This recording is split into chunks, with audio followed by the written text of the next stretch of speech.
so much for listening to this episode of Earrings Off.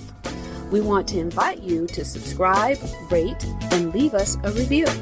You can find us on Facebook at Earrings Off Podcast and on Instagram at The Earrings Off Podcast. Welcome to Earrings Off. I'm Lou. And I'm Teresa. Let's get started.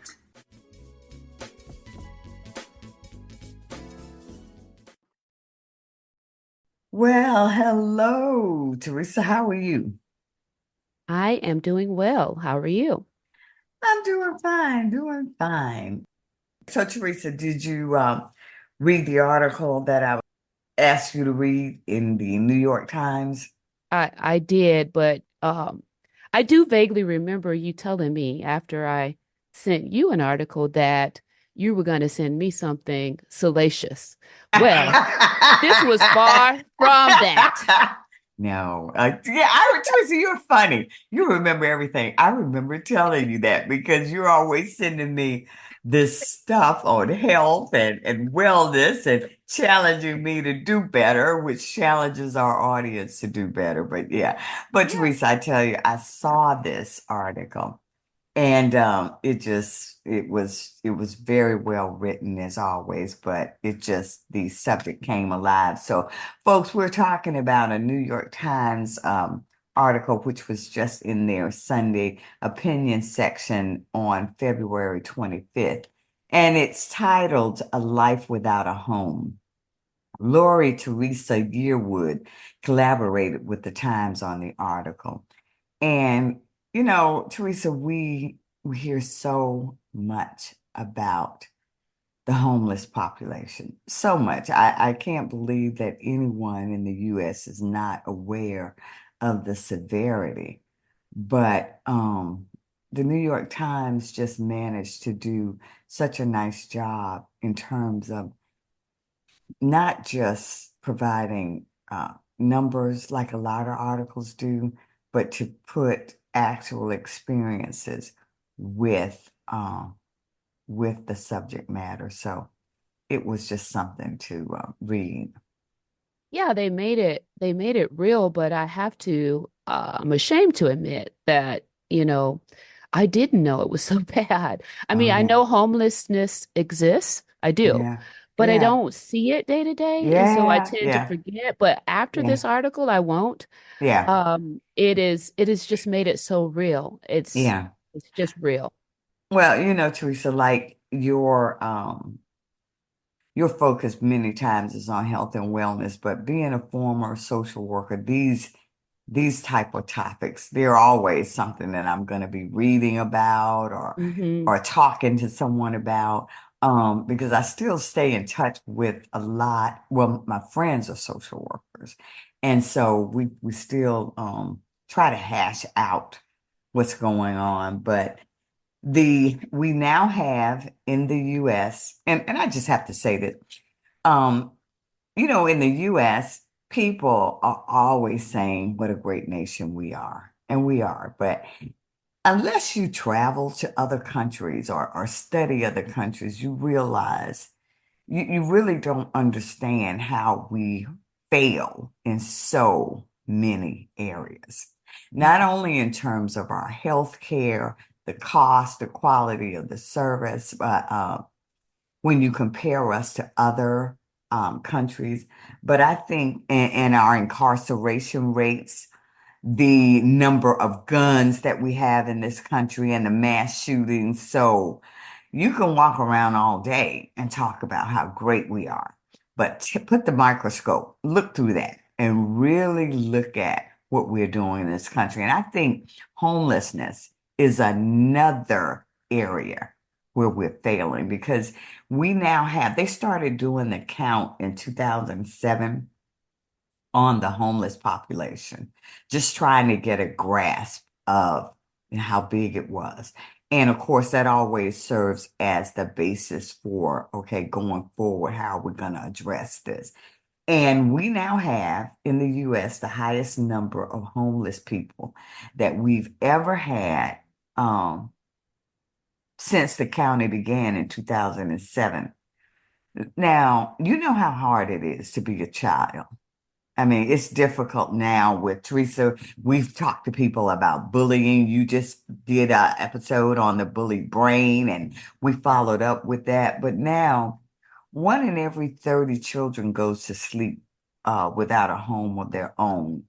Schools are even having washers and dryers in the schools so that they can get the clothes clean because they know what that's going to mean for the child if they're seen in dirty clothes or, seen as unkept. So schools, yet again, are being asked to take on uh, uh, another task to try to help the students. But in 2023, there were approximately 653,000 homeless people in the U.S. That's staggering. That is staggering, Lou, but I feel like it's higher after reading that article because Yeah. they don't count people who are living with family members because they don't Teresa. have a Yeah. living on couches. They don't count them Yeah. as homeless. Yeah. And Teresa, I saw that and see, there's always something else you can learn about this, another layup, because like I said, I try to keep abreast of issues, but I hadn't really thought about that if you stay with a family member, you're just sleeping on a couch or something, or have a area, and you're not considered homeless because you're sheltered. And Isn't Lou, that something? that's right. But if you live in a motel, they also don't count that as homeless. Right, right, because you have somewhere to stay. Yeah. And the article talked about how people, of course, we like to think that things are great and when things happen, you just go to your family. But Right. people don't always have a family member they can go to. And we just talked about the incidents of not having proper health care, and people also are struggling in this economy.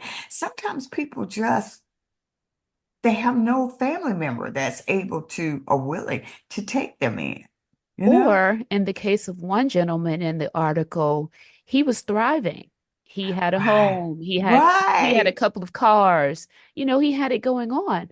And when he lost his home, he was too embarrassed to let his family know. Oh yeah. His Yeah. family doesn't even know that he's on the streets. He Right. doesn't want to let them know. Right. And Teresa, you bring up another interesting point that we want our audience to be aware of because you cited that gentleman who lost a home. So many times the homelessness is as a result of, okay, you've lost your home or you've been evicted. Well, that goes on your credit rating.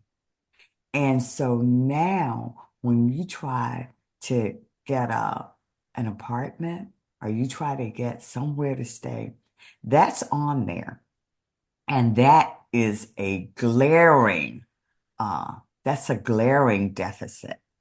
And it's one that is so hard to overcome. So they're being denied a place to stay because of that. And so it's like they're on a roller coaster. You That- you can't get off of that. So the article identified them as the working homeless. Hmm. So they're working and they're homeless because they've been evicted. They cannot get another place because they've been evicted. They have money in the bank, Right, right, but because they've right, been evicted, they cannot, no one will rent to them. right. And I just thought about that. Now we complain about how hard it is, even, I mean, to stay employed and to deal with all that you deal with, working for organizations or corporations or wherever you may be employed, or working for yourself if you're a business owner. But add another layer that you're trying to do all of that and you're homeless. Hmm. The movie Pursuit of Happiness just came to mind. Did Hmm. you see that movie? Oh, yeah. And Will Smith really did a masterful job. And his son in Yes. that. Yeah. Yeah. And Yeah. that was his situation, trying to get a job. right? Right, While right. homeless. Right. Hmm. And the scene from that movie that just always gets me is when I think Will Smith was coming out of the office one day and his boss was trying to hail a cab or going somewhere in a hurry. And he turns to Will Smith's character and asks him, "Do you have like $3 or $5 or something?" Which apparently was like a penny to this man. I mean, it was not a lot that he was Hmm. asking Will to just give it to him while he hailed a cab and went where he was going. The money wasn't a whole lot. Will Smith just he pulled out his wallet and that was like all he had, of That course. was all he And had, I his remember. face, oh, he was masterful. His face was just crestfallen. I mean, he because that was it. That was the only money that he had to try to navigate for him and his son. Of course, it meant eating and not eating, and so yeah, that I when I saw the article and saw the piece about the gentleman that you referenced, yeah, there are people have misconceptions about the homeless that some people, they don't want to work, it's their own fault. And you really don't understand that things can happen so quickly. And there's all kinds of barriers to aid, to services, because one lady in the article, Teresa referenced, she was able to stay with a family member but she was not able to qualify for service or her sister, there was difficulty in staying with her sister because her sister, who was receiving some type of aid for a disabled child, or maybe she was disabled, she would have been impacted negatively by having her sister who was homeless in the household. Hmm. So not everybody is in a position to have additional people in the household. And I think there was one lady who had maybe 4 or 5 kids. Not everybody's able to absorb that number of new people into a household. And we like to think, oh, I'd do anything, I'd go without. And you just can't judge. You can't judge the homeless and you don't know the circumstances of the people who they may be in close relationship with to try and support them through this. So it's a very complex issue. Um, that really is hard to navigate around. But that certainly does not excuse people who have been elected to come up with policies to address this issue. Well, Yeah, we have to make sure too that the folks being elected have this on front of mind, right? right, We have to right, make them aware and right, ask them their stance and what they plan to do, right, um, what they plan to do about it. right. And I tell you, Teresa, when I've been looking at apartments and things, I cannot imagine people being able to even afford these apartments, let alone afford the rate for a hotel every night. Yeah, And well, I was just going to say they're not staying in hotels. oh yeah, motel, yeah, They're staying in motels. They're expensive. I mean, don't get me wrong, but um, in New York, they're specifically converting hotels over for the homeless because there's right, so many people. The crisis is so serious there with the homelessness, with the folks, with the immigrants that are being shipped to New York. Of course, that right, wasn't addressed in the article, but we've seen that in the news. right. And of course, that's a business. And so there was also a lady who mentioned, okay, well, even if you get a motel and you get one for the week, if an event comes to town, like, if there's something that's coming to that area, they get kicked out because the rate, they want to charge a higher rate Um, and they can because there's more of a demand in the market at that particular time. And so then they're back on the street Oh, Lou, because, I saw that. It broke my heart.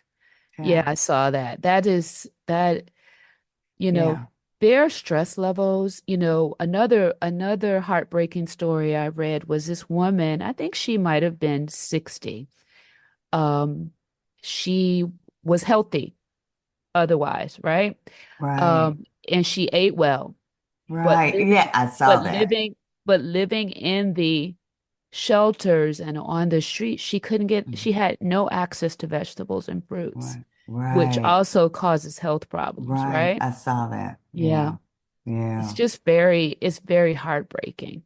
And then, Teresa, there was an instance, there was one lady also cited who not only was she homeless, she was caring for her elderly mother. Yeah. And I believe they were living in a car, and that's what the homeless people that were interviewed um, said. And I don't know if I mentioned that the title was "A Life Without a Home," the name of the article, but they mentioned that when you're homeless, well, when things change in your life and you don't have enough money for shelter, and if you have a car, your first response is you live in the car. I mean, they're thinking, I can't afford to pay for anywhere. I don't have anywhere to go. I'm going to live in my car. I have to, and you're thinking this is temporary. Well, then you get into finding somewhere safe to park the car. And some places, you may be able to park there during the day or during the night, but not during the day. And so you're constantly moving that car and you have expenses related to that car. And of course, you need to keep the car in working order because that's the only place you have to stay. And people are, you know, many times very they're mean to homeless people. They Mhm. take out their own individual sickness and frustration on this population. There have been many, many instances. I think there was a case recently that I came across my desk where a man, I think I want to say in California, they have him, he's in court now.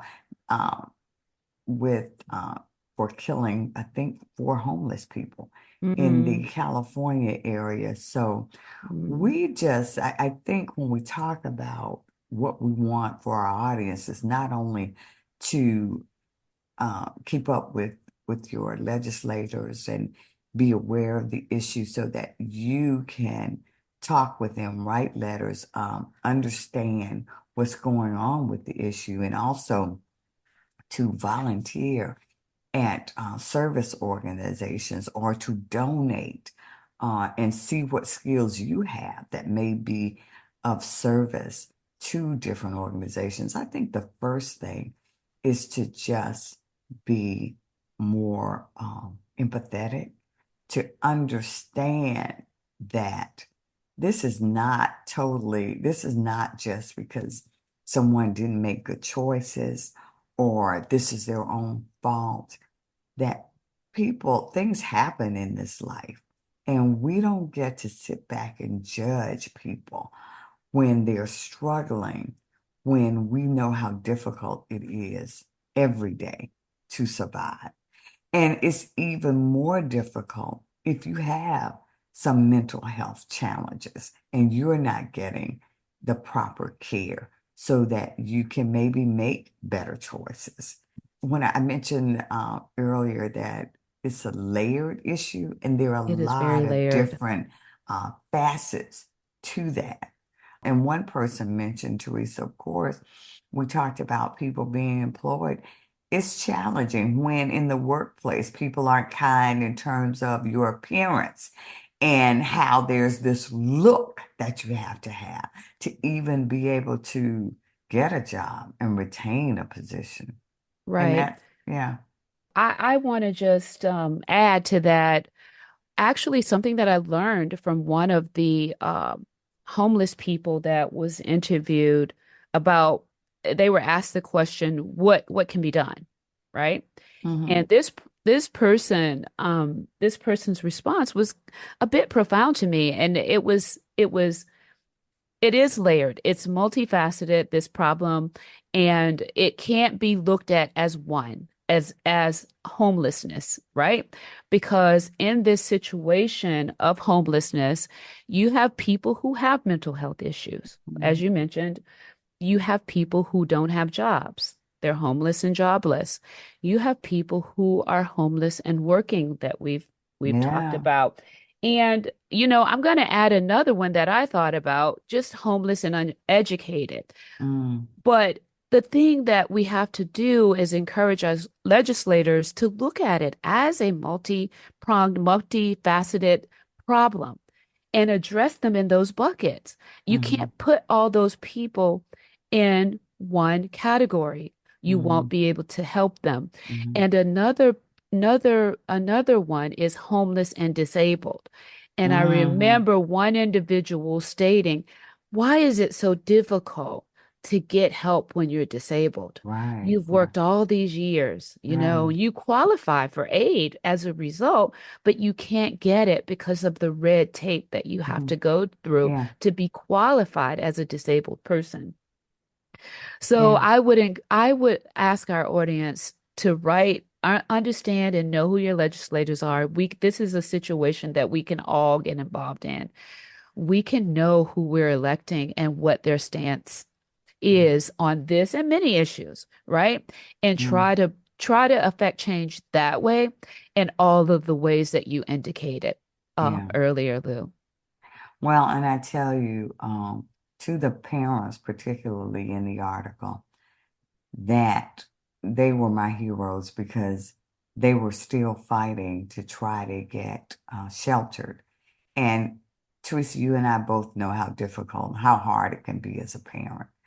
But when I think about parents and them trying to keep their kids safe, them trying to still make sure that their kids attend school and have a life. And of course, they say it repeatedly. They don't want the kids to know the full extent of what they're dealing with. So they try to make life as pleasant as they can, as normal as they can for their children. So I just, when I saw that, I just thought, well, those are the heroes walking amongst us who haven't given up, who still, even in the most dire circumstances, they try to parent their children.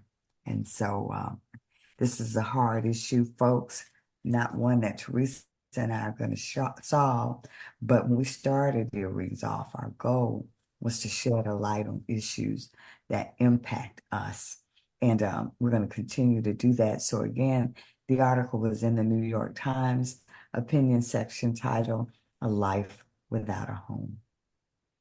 We wish you all the best. Thanks for joining us here today on Earrings Off. Take good care.